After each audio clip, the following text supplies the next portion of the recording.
សូមជម្រាបសួរប្រិយមិត្តទាំងអស់គ្នាបាទនៅពេលនេះម៉ោង10ព្រឹកម៉ោងនៅតំបន់រដ្ឋធានី Washington ហើយម៉ោង7ព្រឹកម៉ោងនៅខាងរដ្ឋ California និងទៅជាម៉ោង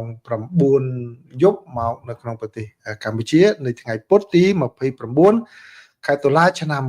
2025បាទនៅក្នុងកម្មវិធីបច្ចុប្បន្នភាពអន្តរជាតិខ្ញុំសូមសម្រាំងយកព័ត៌មានចំនួន5មកជម្រាបជូនប្រិយមិត្តទាំងអស់គ្នាបាទទី1នេះគឺជាសេចក្តីរាយការណ៍របស់សារព័ត៌មាននៅប្រទេសថៃដែលដកស្រង់សម្ដីរបស់អ្នកនាំពាក្យយោធាថៃថាយុទ្ធជនទាំង18នាក់របស់កម្ពុជានឹងមិនត្រូវដោះលែងក្នុងពេលឆាប់ៗនេះទេគឺរហូតតតែលក្ខខណ្ឌទាំង4របស់ថៃដែលទាមទារមកកម្ពុជានោះត្រូវបានបំពេញហើយព័ត៌មានទី2នេះគឺជាសេចក្តីរាយការណ៍របស់កាសែត The Nation ដែលផ្ដោតទៅលើដំណើរទស្សនកិច្ចទៅក្រៅប្រទេសក៏ដំណើរចូលរួមប្រជុំរបស់ខាងប្រតិភូសភាកម្ពុជាតាំងពីនៅ IPU រហូតដល់ហុងគ្រីដែលសារព័ត៌មាននេះបានសរសេររបៀបចំអកទៅដល់ខាងប្រធានរដ្ឋសភារបស់ថៃចំពោះដំណើរទស្សនកិច្ចទៅប្រទេសហុងគ្រីហើយព័ត៌មានទី3នេះគឺបើទោះបីជាមានបទជប់បាញ់គ្នាក៏ដោយនៅថ្ងៃអង្គារចូលថ្ងៃពុធនេះគឺអ៊ីស្រាអែលបានបើកការវាយប្រហារទៅលើតំបន់ហ្គាហ្សាដោយបានសម្លាប់មនុស្សជាង100នាក់មុននឹងអ៊ីស្រាអែលងាកមកគោរពតាមបទជប់បាញ់គ្នាវិញហើយព័ត៌មានទី4នេះគឺលោកពូទីនបាននិយាយថារុស្ស៊ីបានសាកល្បងនៅគ្រាប់បាទ nuclear Poseidon ដោយជោគជ័យបាទដែលរុស្ស៊ីអះអាងថាមានសមត្ថភាពខ្លាំងក្លាបំផុតហើយព័ត៌មានចុងក្រោយនេះគឺប្រទេសចិនបាននិយាយថាគឺចិនមិនលុបចោលទេនៅលទ្ធភាពដែលអាចនឹងប្រើកម្លាំងដើម្បីបង្រួបបង្រួមជាមួយនឹងដែនកោះតៃវ៉ាន់បាទនេះគឺជាព័ត៌មានដែលខ្ញុំសម្រាប់ជូនប្រិយមិត្តទាំងអស់គ្នានៅក្នុងកម្មវិធីបច្ចុប្បន្នភាពអន្តរជាតិនេះបាទព័ត៌មានទី1នេះគឺនៅក្នុងសារព័ត៌មានថៃបានចុះផ្សាយច្រើនហើយខ្ញុំយករូបភាពនេះមកពីកាសែតបាងកកប៉ុស្តិ៍ក៏ប៉ុន្តែអត្ថបទវិញខ្ញុំយកកាសែតផ្សេងបាទ PBS របស់ថៃដែលបានផ្សាយអញ្ចឹងបើយោងតាមអ្នកនាំពាក្យយោធារបស់ថៃបានឲ្យដឹងថាយុទ្ធជនរបស់កម្ពុជាទាំង18រូបនេះគឺនឹងមិនទាន់ទៅបានគេបញ្ជូនមកប្រទេសកម្ពុជាវិញនៅក្នុងពេលឆាប់ៗនេះទេរហូតតតែលក្ខខណ្ឌដែលថៃបានដាក់មកលើកម្ពុជាក្នុងពេលកន្លងមកទាំង4នោះគឺត្រូវបានបំពេញហើយកាត់បន្ថយនៅការប្រឈមមុខដាក់គ្នាហើយនឹងដោះមានឲ្យបានបាទច្បាស់លាស់ផងដែរនេះបើយោងតាមអ្នកនាំពាក្យរបស់យោធាថៃគឺលោកអ្នកនាំពាក្យនោះគឺលោកឧត្តមសេនីយ៍តូវិនថៃស៊ូរាវីបាននិយាយថាលក្ខខណ្ឌរបស់គាត់ហ្នឹងគឺដូចដែលប្រិមត្តបានដឹងហើយគឺបាទមានការដកអាវុធធុនធ្ងន់ចេញពីតំបន់ព្រំដែនការដោះមានមនុស្សធម៌ហើយនឹងការបង្ក្រាបលបែងឆោបោកអនឡាញតាមបណ្ដោយព្រំដែនក៏ដូចជាគ្រប់គ្រងរួមគ្នានៅតំបន់តាមបណ្ដោយព្រំដែនផងដែរប្រទេសកម្ពុជាគឺបានទាមទារជាបន្តបន្ទាប់ឲ្យប្រទេសថៃដោះលែងយុទ្ធជនរបស់ខ្លួនដែលត្រូវបានចាប់ក្នុងអំឡុងពេលដែលប្រយុទ្ធគ្នាអស់រយៈពេល5ថ្ងៃកាលពីខែកក្កដាកន្លងទៅនេះថៃប៉ុន្តែភាគីថៃវិញគឺបានបដិសេធជាបន្តបន្ទាប់ដោយទទូចថាអ្នកទាំងនោះគឺអាចនឹងត្រូវប្រគល់ទៅឲ្យភាគីកម្ពុជាវិញនៅពេលណាដែលភាពតានតឹងទៅបានបន្ធូរបន្ថយបាទលោកវិនថៃបាននិយាយថាភាគីទាំងពីរឥឡូវនេះកំពុងតែរៀបចំនៅផែនការសកម្មភាពតាក់ទងហើយនឹងមានការវិភាគច្បាស់លាស់តាក់ទងនឹងការអនុវត្តជំហានដំបូងបាទនៅក្នុងការអនុវត្តបទជប់បាញ់គ្នានេះហើយជំហានដំបូងនោះគឺបានអនុវត្តរួចហើយបាទនៅក្នុងពេលនោះគឺលោកបានបង្ហាញថាឧទាហរណ៍នៃការដកជំហានដំបូងអនុវត្តបានជោគជ័យនោះគឺការដកអាវុធធុនធ្ងន់ដែលបានធ្វើឡើងកាលពីថ្ងៃទី26ខែតុលាកន្លងទៅនេះបាទដែលជាការបង្ហាញនៅកាយវិការជាកាយវិការមួយដើម្បីឲ្យបានដឹងអំពីលទ្ធផលដែលទើបតែសម្រេចបាននៅកិច្ចប្រជុំកំពូលរបស់អាស៊ាននេះបាទហើយ ក្នុងសារព័ត៌មាននេះក៏បានរាយការណ៍បន្ថែមទៅទៀតអំពីការជួបប្រជុំគ្នារបស់មេយុទ្ធភូមិភាគរបស់កម្ពុជាហើយនៅថៃហើយក៏ដូចជាមានការត្រូវតែវាស់វែងនៅដាក់បង្គោលព្រំដែននៅចន្លោះបង្គោលព្រំដែនលេខ42និងលេខ47បាទដើម្បីកំណត់ព្រំដែនសីមារវាងប្រទេសទាំងពីរឲ្យបានច្បាស់លាស់ផងដែរដោយឡែកកាសែតភ្នំពេញប៉ុស្តិ៍វិញបាទកាសែតភ្នំពេញប៉ុស្តិ៍វិញខ្ញុំសូមដកស្រង់ពីភ្នំពេញប៉ុស្តិ៍បន្តិចហើយពីព្រោះកាសែតភ្នំពេញប៉ុស្តិ៍រាយការណ៍ទៅបានកាសែតខាងក្រៅប្រទេសនេះដកស្រង់ទៅ CNA យកទៅផ្សាយបន្តផងដែរ Channel News Asia គឺសារព័ត៌មានភ្នំពេញប៉ុស្តិ៍បាននិយាយថាបើទោះបីជាមានការរំពឹងថាលោកប្រធានាធិបតី Donald Trump និងមន្ត្រីជាន់ខ្ពស់នៃក្រសួងការបរទេសរបស់សហរដ្ឋអាមេរិកក៏ដោយថាថៃនឹងដោះលែងយុទ្ធជនរបស់កម្ពុជាទាំង18រូបភ្លាមបាទក៏រដ្ឋាភិបាលថៃនៅតែដាក់លក្ខខណ្ឌចំពោះការដោះលែងពួកគេដែរគឺជាពិសេសលក្ខខណ្ឌនោះគឺការដកអាវុធទន់ធ្ងន់ចេញពីតំបន់ព្រំដែនបាទនេះគឺជាសេចក្តីរាយការណ៍របស់ភ្នំពេញប៉ុស្តិ៍សារព័ត៌មាននេះបានបន្ថែមទៀតថានៅក្នុងអំឡុងពេលនៃការចុះហត្ថលេខាលើកិច្ចព្រមព្រៀងសន្តិភាពនៅក្នុងទីក្រុងកូឡាឡាំពួរនៅថ្ងៃទី26ខែតុលានោះគឺលោកត្រាំបានបញ្ជាក់ថាកិច្ចព្រមព្រៀងនេះគឺអាចនឹងឈានទៅដល់ការដោះលែងយុទ្ធជនកម្ពុជាទាំង18រូបហើយជាការបន្ថែមទៀតនោះគឺមន្ត្រីរបស់ក្រសួងការបរទេសសហរដ្ឋអាមេរិកបាននិយាយទៅបានដកស្រង់ដោយទីភ្នាក់ងារសារព័ត៌មាន Reuters ដែលបញ្ជាក់ថាគឺសហរដ្ឋអាមេរិករំពឹងថាយុទ្ធជនទាំងនោះត្រូវបានគេដោះលែងជាបន្ទាន់បាទហើយដោយឡែកគឺនាយករដ្ឋមន្ត្រីរបស់កម្ពុជាលោកហ៊ុនម៉ាណែតនិងនាយករដ្ឋមន្ត្រីថៃគឺលោកអនុทิនខុនឆាន់វីរគុណក៏បាននិយាយនៅក្នុងកិច្ចប្រជុំកាលពីថ្ងៃ28ខែតុលានៅក្នុងប្រទេសម៉ាឡេស៊ីដោយនាយករដ្ឋមន្ត្រីកម្ពុជាលោកហ៊ុនម៉ាណែតបានបញ្ជាក់ជាថ្មីឡើងវិញនៅការទាមទារឲ្យដោះលែងយុទ្ធជនទាំងអស់នោះក្រោមហេតុផលមនុស្សធម៌ហើយក៏ដូចជាការបដិញ្ញាចិត្តរបស់កម្ពុជានៅក្នុងការគោរពតាមកិច្ចព្រមព្រៀងនេះបាទនេះគឺជាសេចក្តីរាយការណ៍របស់កាសែតភ្នំពេញប៉ុស្តិ៍ដែលខ្ញុំដកស្រង់មកជម្រាបជូនបាទអញ្ចឹងនេះគឺជាការវិវត្តថ្មីមួយដែលមិនគួរឲ្យជាទីរីករាយសម្រាប់ប្រិមិត្តប្រមាណទេបាទបើតាមយោបល់ខ្ញុំជាជាងការដាក់សម្ពាធទៅលើរដ្ឋាភិបាលកម្ពុជាប្រិមិត្តគួរតែដាក់សម្ពាធទៅលើថៃបាទគឺបានន័យថាយើងអាចនិយាយតវ៉ាទៅខាងអាមេរិកឬក៏យើងអាចទៅខាងថៃថាថៃធ្វើនេះមិនគោរពអីចឹងទៅមនុស្សធម៌ឬក៏យ៉ាងឬក៏មិនគោរពពាក្យរបស់ខ្លួនឬក៏ប្រងើយនឹងសហរដ្ឋអាមេរិកឯបាទយើងអាចនិយាយចឹងបាទអញ្ចឹងខាងថៃបើតាមខ្ញុំមើលទៅគឺគាត់ចង់យក18នាក់ហ្នឹងធ្វើជាលេសបាទដើម្បីដាក់សម្ពាធចង់បានអ្វីបន្ថែមទៀតឬក៏បង្កឲ្យមានការខឹងសម្បារនៅក្នុងស្ទាប់មហាជនកម្ពុជាស្ទាប់មកពីព្រួយរឿងពីរដែលគាត់នឹងធ្វើឲ្យស្ទាប់មហាជនកម្ពុជាខឹងនឹងការដឹកនាំរបស់រដ្ឋាភិបាលកម្ពុជានោះគឺរឿងនឹងមួយហើយនឹងរឿងភូមិព្រៃច័ន្ទភូមិជោគជ័យអីហ្នឹងបាទគាត់នឹងយករឿងហ្នឹងដើម្បីចិញ្ចឹមឡើយហ្នឹងបាទគាត់ធ្វើសកម្មភាពអីក៏ដោយនឹងអាចធ្វើឲ្យមានការ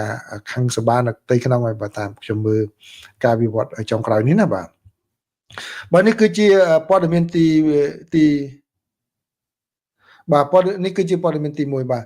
ដោយឡែកព័ត៌មានទី2វិញនេះគឺជាសេចក្តីរាយការណ៍របស់កាសែត The Nation ទេបាទរាយការណ៍មិនចំជារាយការណ៍អត្ថាធិប្បាយមិនចំជាអត្ថាធិប្បាយទេខ្ញុំមើលខ្ញុំរកមុខអ្នកសរសេរក៏រកមិនឃើញប៉ុន្តែខ្ញុំយកមុនរបបខ្ញុំថាមិនចង់យកទេប៉ុន្តែដល់ទៅពេលឃើញគាត់សរសេរទៅឲ្យឃើញខាងកម្ពុជាខាងអីច្រើនខ្ញុំក៏សម្រេចយករូបនេះអត្ថបទនេះមកចែករំលែកដល់ប្រិយមិត្តទាំងអស់គ្នាឲ្យបានដឹងផងដែរគឺតាក់ទងជាមួយនឹងដំណើរទៅចូលរួមប្រជុំរបស់ខាងប្រតិភូសភារបស់កម្ពុជានៅ IPU ណាបាទសហភាពអន្តរសភាហ្នឹងបាទនៅនឹងសារព័ត៌មានគាត់ថាឥឡូវហ្នឹងគឺប្រធានសភារបស់ថៃបានស្នើច្បាប់មួយដែលតាក់ទងនឹងការបង្ក្រាបលបែងអនឡាញដែលក្នុងនេះនោះគឺសំដៅទៅលើកម្ពុជាហើយកម្ពុជាខិតខំចង់ប្រឹងប្រែងបញ្ចុះបញ្ចូលយ៉ាងណាក៏ដោយគឺมันបានទប់បានទេបាទទន្ទឹមនឹងប៉ុណ្ណឹងគាត់មិនស្ងប់ចិត្តប៉ុណ្ណឹងទេកាសែតនឹងបានបន្តទៀតថាដោយឡែកទៅខាងប្រទេសហុងគ្រីវិញគឺនៅពេលដែលនិយាយពីរឿងកិច្ចព្រមព្រៀងសន្តិភាពវិញគឺសភា របស់ថៃនឹងដើរក្រោយកម្ពុជាមួយជំហានពីព្រោះអីដោយនៅពេលដែលថៃដាក់ទៅថាណាត់គ្នាជួបជាមួយនៅខាងហុងគ្រីហ្នឹងស្រាប់តែកម្ពុជាទៅបានមុនមួយជំហានតែម្ដងបាទចឹងការសរសេរហ្នឹងគាត់មានលក្ខណៈចំអកឲ្យប្រធានរដ្ឋសភារបស់ខាងប្រទេសថៃដែលធ្វើកិច្ចការងារការទូតខាងដើម្បីតកតងរឿងកិច្ចព្រមព្រៀងសន្តិភាពហ្នឹងគឺក្រោយកម្ពុជាបាទដោយសារកម្ពុជាបានទៅហ្នឹងគឺជារឿងមួយដែលគាត់និយាយតកតងជាមួយនឹងការសង្គ្រោះជីវិតមនុស្សហើយនឹងជីវិតយោធាយោធិនហើយនឹងក៏ជនស៊ីវិលជាច្រើនពាន់អ្នកផងដែរជាច្រើនម៉ឺនអ្នកផងដែរបាទអញ្ចឹងដូច្នេះនេះគឺជាការរាយការណ៍មួយហើយដំណើររឿងគឺខ្ញុំសូមដកស្រង់ពីខាងភាគីបាទហើយមិនត្រឹមតែប៉ុណ្ណោះបាទមិនត្រឹមតែប៉ុណ្ណោះគឺគាត់ថែមទាំងយករូបនេះបាទរូបនេះគឺខ្ញុំដកស្រង់ពី Facebook របស់សភាវិញទេណាប៉ុន្តែគាត់ក៏យករូបហ្នឹងដែរគាត់ទៅដាក់ logo របស់គាត់ដាក់សារព័ត៌មានរបស់គាត់ដែរចាំមើលខ្ញុំយករូបហ្នឹងឲ្យប្រិយមិត្តមើលគឺគាត់បានដាក់រូបហ្នឹងដែរអូខ្ញុំលុបចោលទៅហើយខ្ញុំលុបចោលអត់ទុកវិញទេបាទគឺគាត់យករូបហ្នឹងបាទគាត់យករូបហ្នឹងឃើញនេះក៏រូបដែលអនុប្រធានរដ្ឋសភារបស់ហុងគ្រីដែលចាប់ដៃគ្នាជាមួយនឹងប្រធានសភារបស់កម្ពុជាហ្នឹងបាទគាត់និយាយដាក់រូបហ្នឹងដើម្បីចំអកថាមិត្តភាពជិតស្និទ្ធបាទអញ្ចឹងដំណើររឿងគឺបើយោងតាមខាងរដ្ឋសភារបស់កម្ពុជាហ្នឹងគឺបាទខាងសភាហ្នឹងគឺតំណាងប្រតិភូសភាហ្នឹងបាន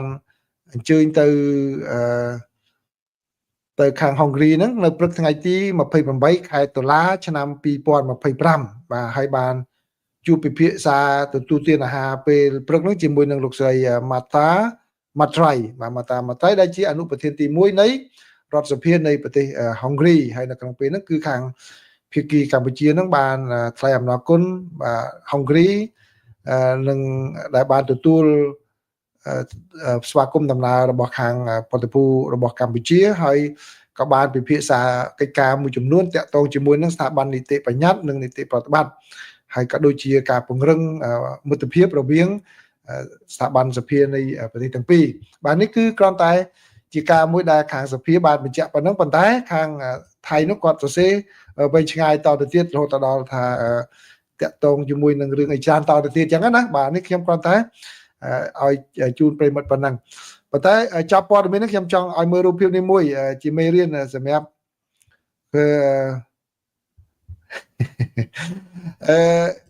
ប្រិមិត្តមានរូបនេះទេជាពិសេសបងអូនឬក៏ក្មួយនារីនេះបាទខ្ញុំនៅធ្វើការនៅខាង VOA ហ្នឹងគេក៏បានទៅបរៀនដែរនាំទៅបរៀនយើងដឹងអំពីការរបៀបធ្វើទំនាក់ទំនងគ្នាយ៉ាងម៉េចហ្នឹងបាទគឺរូបនេះរូបកាន់ដៃនេះខ្ញុំគាត់ចង់ចែករំលែកចំណេះដឹងណាចឹងហើយបាននៅក្នុងការសិក្សារបស់យើងនឹងគេថាទំនាក់ទំនងជាបុគ្គលនឹងសំខាន់ណាស់ខ្ញុំដឹងថាគាត់ស្គាល់គ្នាតាំងពីកាលនេះខ្ញុំមិនដឹងប៉ុន្តែអ្វីដែលខ្ញុំចង់និយាយជាមេរៀនគឺថាការទំនាក់ទំនងជាបុគ្គលនឹងសំខាន់ណាស់ហើយគេលើកឧទាហរណ៍រវាងបរិសុទ្ធនិងស្ត្រីជួបគ្នានិយាយគ្នាការសន្ទនារបៀបផ្សេងគេលើកជាឧទាហរណ៍រវាងបរិសុទ្ធនិងបរិសុទ្ធជួបគ្នាការសន្ទនារបៀបផ្សេងតែបើនារីហើយនិងនារីជួបគ្នាការសន្ទនារបស់គាត់ចាប់ផ្ដើមដោយប្រធានបទផ្សេងខ្ញុំមិនចូលដល់រឿងហ្នឹងទេណាក្មួយបងប្អូនដែលឬក៏បងស្រីដែលស្ត្រីហ្នឹងគឺអាចនឹងយល់ខ្លួនឯងស្ត្រីពេលដែលគាត់ជួបគ្នាតើគាត់ចាប់ផ្ដើមនិយាយអីនៅក្នុងមេរៀនគេបរៀនយើងចឹងអាហ្នឹងដែលខ្ញុំនិយាយថាអ្នកដែលបានរៀនអ្នកដែលជួបនឹងរឿងអន្តរជាតិហ្នឹងបានអាចធ្វើអ្វីបានហ្នឹងដែលខ្ញុំនិយាយលើកមុនគឺវិភាគពីថ្នាក់ដឹកនាំកម្ពុជាមិនមែនជាខ្ញុំនឹកឃើញដើម្បីនិយាយទេនៅអាមេរិកគេបរៀនតាំងពីចឹងឡើងមិនមែនបរៀននៅថ្នាក់អីបរៀននៅកន្លែងធ្វើការតែម្ដងបាទកន្លែងធ្វើការឲ្យមានវគ្គហ្នឹងបរៀនយើងឲ្យដឹងរបៀបហ្នឹងក្នុងការប្រស័យតាក់ទងក្នុងការនិយាយហ្នឹងពីព្រោះគេដឹងថាអ្នកដែលនៅកន្លែងខ្ញុំហ្នឹងគឺវាមានជាតិសាសន៍ច្រើនជាង40-50សាសដូច្នេះគេត្រូវតែធ្វើយ៉ាងម៉េចឲ្យវាចេញមកជា Western style តែម្ដងអញ្ចឹងគេបរៀនយើងអញ្ចឹងដល់ចំណុចហ្នឹងឃើញទេអញ្ចឹងនេះមិនមែនថាអាចថាគាត់អាចថាគាត់ស្គាល់គ្នាយូរអាចថាជាទំនាក់ទំនងរវាងស្ត្រីគាត់មានភាពស្និទ្ធស្នាលជាងបរិសុទ្ធប្រធានសភារបស់ថៃ គាត់បរោះណាគាត់បរោះបើទៅគាត់មិនអាចទៅចាប់ដៃគេអញ្ចឹងដែរបានទេបើអញ្ចឹងវាចំណុចខុសគ្នាដែរណាអញ្ចឹងបានថាពេលខ្លះpersonal connection ណាការតាក់ទងផ្ទាល់ខ្លួនគ្នាហ្នឹងគឺវាមានសារៈសំខាន់ណាស់ដែរវាកសាងនៅទំនុកចិត្តបានរហ័សជាងអ្នកដែលយើងមិនសូវកិច្ចដឹងកិច្ចការរបស់គេហ្នឹងនេះគាត់តែចែករំលែកចំណេះដឹងទូទៅបន្តិចទេណាបាទបងសេរីក៏ថាមើលឈ្មោះឃើញតកូលខួនខ្ញុំក៏តកូលខួនដែរបាទអីទេដូចអ្នកខ្លះគេថាខ្ញុំតកូលម៉ែនក៏មានអ្នកធំដែរតែវាជាប់ខ្សែបន្តិចនិយាយលេងទេបងសេរីតបទៅបងវិញបាទព័ត៌មានទី3ណាព័ត៌មានទី3ហ្នឹងគឺតាក់ទងជាមួយនឹងប្រទេសអ៊ីស្រាអែលហើយជាមួយនឹងនៅតំបន់ហ្គាហ្សាបើយោងតាមសារព័ត៌មាន The New York Times បានរាយការណ៍ដឹងថាអ៊ីស្រាអែលបានបើកការវាយប្រហារនៅតំបន់ហ្គាហ្សាកាលពីយប់មិញដោយសម្លាប់មនុស្សអស់ជាង100នាក់យ៉ាងហោចណាស់ជាង100នាក់នេះបើតាមការបញ្ជាក់របស់មន្ត្រីសុខាភិបាលរបស់តំបន់ហ្គាហ្សាហើយនេះគឺជាការវាយប្រហារដែលសម្រាប់មនុស្សបំផុតហើយចាប់តាំងតែពីអ៊ីស្រាអែលនិងក្រុមហាម៉ាស់បានយល់ព្រមលើបទជុំបាញ់គ្នាកាលពី3សប្តាហ៍កន្លងទៅនេះការវាយប្រហារនេះគឺបានចាប់ផ្ដើមកាលពីយប់ថ្ងៃអង្គារបន្ទាប់ពីរដ្ឋាភិបាលរបស់អ៊ីស្រាអែលបានចោទប្រកាន់ក្រុមហាម៉ាស់ថាបានរំលោភបទជុំបាញ់គ្នាដោយមិនប្រគល់សាកសពចំណាប់ខ្វាំងដែលបានស្លាប់បាត់បង់ជីវិតនោះមកឲ្យអ៊ីស្រាអែលវិញទេហើយថែមទាំងវាយប្រហារទៅលើកងកម្លាំងរបស់អ៊ីស្រាអែលនៅតំបន់រ៉ាហ្វាដែលនៅភាគខាងត្បូងតំបន់ហ្គាហ្សាហើយយោធាអ៊ីស្រាអែលបាននិយាយថាមានយោធារបស់ខ្លួនចំនួនម្នាក់គឺបានរងបានស្លាប់បាត់បង់ជីវិតបានស្លាប់បាត់បង់ជីវិតនៅក្នុងការវាយប្រហារនោះផងដែរហើយនៅថ្ងៃពុធនេះគឺរដ្ឋមន្ត្រីក្រសួងការពារជាតិរបស់អ៊ីស្រាអែលលោកអ៊ីស្រាអែលខាត់បាននិយាយថាមានមេបញ្ជាការរបស់ក្រុមហាម៉ាស់រាប់សិបនាក់ត្រូវបានសម្លាប់នៅក្នុងការវាយប្រហារនៅពេលយប់នោះហើយក្រុមយោធារបស់អ៊ីស្រាអែលបាននិយាយថាពួកគេត្រឡប់មកគោរពតាមបទជុំបាញ់គ្នាវិញនៅម៉ោង10ព្រឹកម៉ោងនៅក្នុងតំបន់បាទហើយខាងមន្ត្រីសុខាភិបាលរបស់តំបន់ហ្គាហ្សាបាននិយាយថាការវាយប្រហាររបស់អ៊ីស្រាអែលនោះបានសម្លាប់មនុស្សយ៉ាងហោចណាស់100នាក់និងមានអ្នករបួសប្រមាណជា250នាក់បាទគឺជាការវាយប្រហារដ៏ខ្លាំងបើវាយប្រហារត្រឡប់មកថាគ្រប់បទជុំបាញ់គ្នាវិញបាទហ្នឹងគឺជារឿងវិវត្តនៅអ៊ីស្រាអែលអញ្ចឹងក្នុងប្រទេសកម្ពុជាយើងខ្ញុំជូនព័ត៌មាននេះក៏យើងត្រូវប្រយ័ត្នប្រយែងណាប្រយ័ត្នប្រយែងផងដែរដែលជាពិសេសជាមួយនឹងថៃបាទឃើញទេដូចជាឧទាហរណ៍រឿងយុទ្ធជនទាំង18នាក់របស់យើងច្បាស់ហើយលោកប្រធានាធិបតីក៏បាននិយាយមន្ត្រីជាន់ខ្ពស់របស់ក្រសួងការបរទេសរបស់សហរដ្ឋអាមេរិកក៏បាននិយាយបាទតែថៃបែរជាធ្វើផ្សេងណាបាទអូរីចាបាទនេះគឺថៃបែបជាធ្វើផ្សេងអញ្ចឹងយើងត្រូវប្រយ័ត្នប្រយែងផងដែរអំពីបញ្ហាហ្នឹងបាទពីព្រោះសូម្បីតែនៅហ្គាហ្សាហ្នឹងគឺបទជុំបាញ់អ៊ីស្រាអែលជាមួយនឹងហាម៉ាស់ហ្នឹងគឺលោកប្រធានាធិបតីដូណាល់ត្រាំក៏លោកដុតដៃដុតជើងរៀបចំឲ្យបានផងដែរហើយលោកតាមដានជាប់ជាប្រចាំផងនៅតែអ៊ីស្រាអែលគាត់ទៅធ្វើអញ្ចឹងដោយថាមានរឿងចោតគ្នាទៅវិញទៅមកអញ្ចឹងដែរអញ្ចឹងគឺប្រយ័ត្នគ្រប់ជំហានណាបាទព័ត៌មានទី4នេះបាទព័ត៌មានទី4នេះគឺមិនជាទីរីករាយប្រហែលទេសម្រាប់ពិភពលោកបាទគឺលោកប្រធានាធិបតីប្រទេសរុស្ស៊ីលោក Vladimir Putin បាននិយាយនៅថ្ងៃពុធនេះថារុស្ស៊ីបានធ្វើការសាកល្បងដោយជោគជ័យនៅបាទអាវុធប្រភេទ torpedo បាទធំបំពាក់នុយក្លេអ៊ែរ Mark Poseidon របស់ខ្លួនដោយជោគជ័យហើយបាទហើយមន្ត្រីរុស្ស៊ីនិងមន្ត្រីសហរដ្ឋអាមេរិកបានពិពណ៌នាមីស៊ីល torpedo នេះថាជាប្រភេទអាវុធបាទសម្រាប់វាយប្រហារសងសឹកហើយមានសមត្ថភាពនៅក្នុងការបាញ់ធ្វើឲ្យតំបន់សមុទ្រមានការរងគ្រោះយ៉ាងខ្លាំងហើយនឹងទីក្រុងនានាដែលនៅតាមបណ្ដោយឆ្នេរសមុទ្រនោះมันអាចមានមនុស្សមិនឲ្យមានមនុស្សរស់នៅបានបាទគឺបានន័យថាលក្ខណៈបំផ្លាញខ្លាំងដែលធ្វើឲ្យតំបន់នោះคล้ายទៅជាតំបន់ដែលមនុស្សមិនអាចរស់នៅបានលោកពូទីនបានប្រាប់យោធាដែលរងរបួសនៅក្នុងការប្រយុទ្ធនៅក្នុងសង្គ្រាមនៅក្នុងប្រទេសអ៊ុយក្រែនថាការសាកល្បងនេះគឺបានធ្វើឡើងកាលពីថ្ងៃអង្គារម្សិលមិញបាទហើយលោកពូទីនបានបន្ថែមថាវាជាលើកដំបូងហើយដែល រុស្ស៊ីបានបាញ់សាកល្បងនេះហើយគឺបាញ់ដោយដោយមិនត្រឹមតែបាញ់ពីនាវាមួយទឹកក្នុងពេលកន្លងមកទេគឺឥឡូវនេះគឺបាញ់ដោយធម្មតាបានដែលអាចនឹងជោគជ័យដោយគ្មានអ្វីជាឧបសគ្គបន្ថែមទៀតសម្រាប់រុស្ស៊ីនោះទេបាទលោកបាននិយាយថានេះគឺជាជោគជ័យដ៏ធំមួយបាទហើយបានបញ្ជាក់ថាគឺអាវុធ Poseidon នេះគឺមានសមត្ថភាពលើសពីមីស៊ីលអន្តរទ្វីបបាញ់ឆ្លងទ្វីបប្រភេទសាមាតរបស់រុស្ស៊ីដែលមានក្នុងពេលកន្លងទៅទៀតបាទចាំបានន័យថារុស្ស៊ីគាត់បង្កើនសមត្ថភាពអាវុធរបស់គាត់បន្ថែមតទៅទៀតហើយប៉ុន្តែតើគាត់យកមកប្រើនៅពេលណាតើគាត់អាចប្រើពេលណា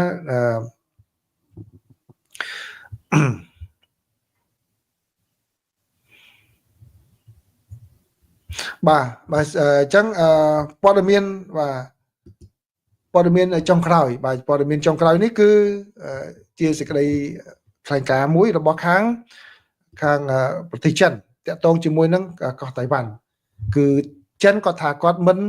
ច្រានចោលទេនៅលទ្ធភាពដែលវាយកដែនកោះតៃវ៉ាន់វិញដោយប្រើកម្លាំងយោធានេះបើតាមអ្នកនាំពាក្យរបស់រដ្ឋាភិបាលចិនបានថ្លែងនៅថ្ងៃពុធនេះបាទដែលជា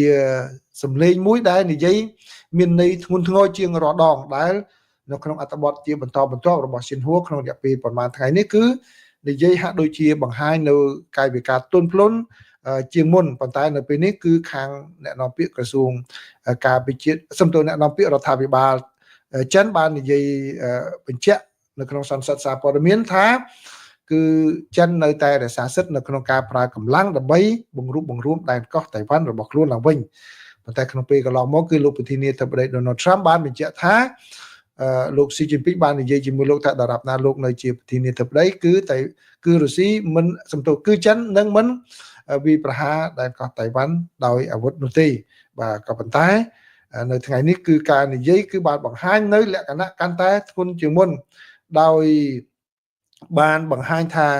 អ្នកដែលស្នេហាជាតិនៅក្នុងដែនកោះតៃវ៉ាន់គួរតែគិតពិចារណាអំពីការបង្រួបបង្រួមជាមួយនឹងប្រទេសចិនហើយបានសន្យាថាប្រព័ន្ធសង្គមដែលមានពេលបច្ចុប្បន្នរបស់ដែនកោះតៃវ៉ាន់ហើយនឹងជីវភាពរស់នៅក្នុងដែនកោះតៃវ៉ាន់នាពេលបច្ចុប្បន្ននេះនឹងត្រូវបានចិនគោរពអាចបានន័យថានៅស្ថានភាពដដែលមិនផ្លាស់ប្ដូរទេសម្រាប់អ្នកដែលរស់នៅទីនោះបាទនេះគឺជាជំហរដ៏តឹងរ៉ឹងមួយទៀតហើយរបស់ខាងប្រទេសចិនទៅលើបញ្ហាដែនកោះតៃវ៉ាន់ក៏ប៉ុន្តែក៏ប្រិមិត្តត្រូវចាំថាលោកប្រធានាធិបតីស៊ីជីនពីង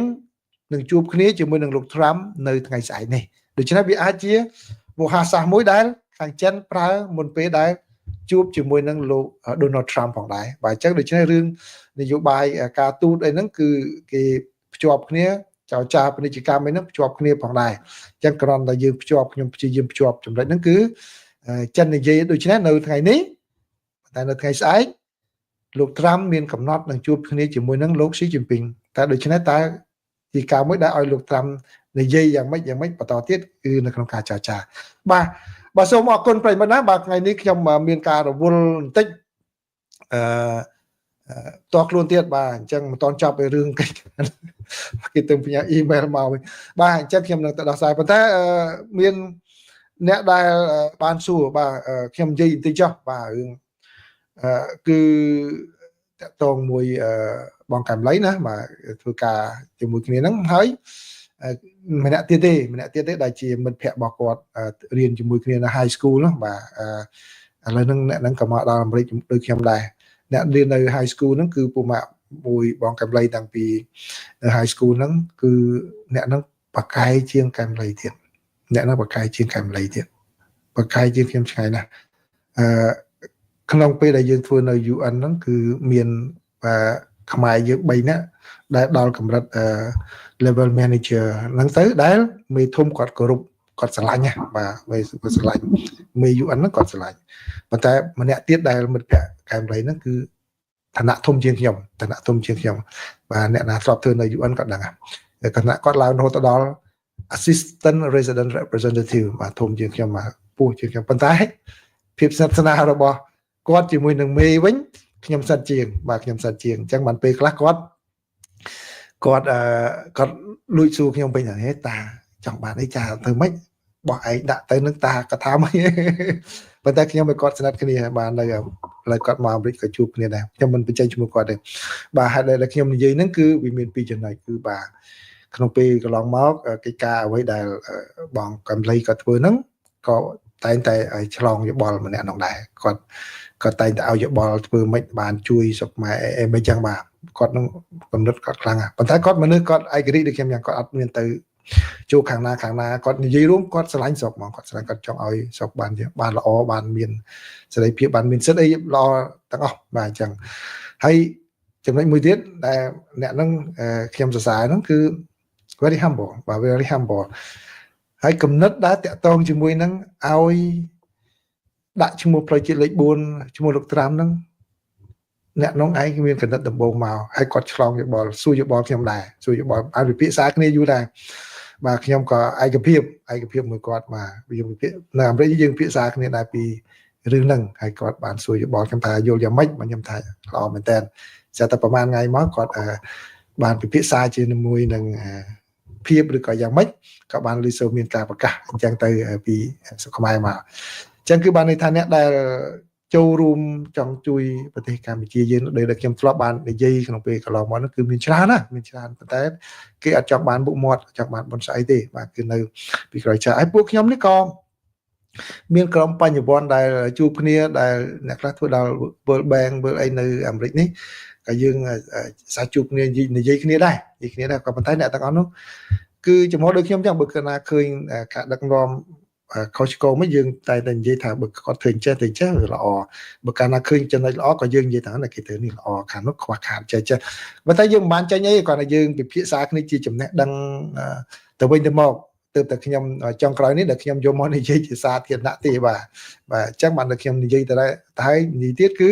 ជំហរខ្ញុំពីមុនមកគឺដដែលទេគាត់ថាពីមុនខ្ញុំអត់និយាយជាសាធារណៈឥឡូវនេះខ្ញុំនិយាយជាសាធារណៈបាទហើយមានហ្នឹងហើយសុភ័ក្រមានអ្នកសួរសំណួរចំណុចទី2ថាខ្ញុំចង់និយាយមិនពីបងកែមលីហ្នឹងគឺខ្ញុំសូមមិននិយាយពេលហ្នឹងសិនចាំនិយាយពេលណាមួយជពាក់ច្រើនណាខ្ញុំជពាក់ច្រើនចាំនិយាយពេលណាមួយពេលវេលាខ្លះនិយាយទៅមិនសមពេលវេលាគេខឹងយើងបាទតែវាក្នុងន័យល្អទេបាទក្នុងន័យល្អនិយាយរួមក្នុងន័យល្អប៉ុន្តែពេលខ្លះអ្នកខ្លះគាត់អត់ទទួលបានទេបាទប៉ុន្តែយោបល់ដែលខ្ញុំឲ្យពេលហ្នឹងគឺបានជោគជ័យដែរបានជោគជ័យដែរតាបានជោគជ័យប៉ុន្តែរឿងវាចប់ហើយរឿងចប់ហើយបាទអញ្ចឹងហ្នឹងហើយគាត់ចង់ចែករំលែកប៉ុណ្ណឹងមនីអ្នកសួរសំណួរហ្នឹងបាទអញ្ចឹងខ្ញុំគាត់ចង់បន្ថែមទៀតថាបាទមានអ្នកខ្លះសរសើរពីដំកតិលោកកែមរៃមានអ្នកប្រកែកជាងនឹងទៀតបាទប៉ុន្តែគាត់អត់មិនចង់និយាយចង់អីបាទពួកគាត់ចង់នៅធម្មតាបាទប៉ុន្តែគាត់ចេញទីងទួយដែរបាទអញ្ចឹងអរគុណប៉ុណ្ណឹងអញ្ចឹងជាចម្លើយដែលសួរថាដែលសម្ភារលោកកែមរៃទេបាទធ្លាប់សម្ភារហើយថែមទាំងជាអ្នកតេតសក្ការីជាមួយគ្នាទៀតបាទអញ្ចឹងសូមអរគុណណាអរគុណប្រិមិត្តច្រើនបាទសូមជម្រាបលាបាទ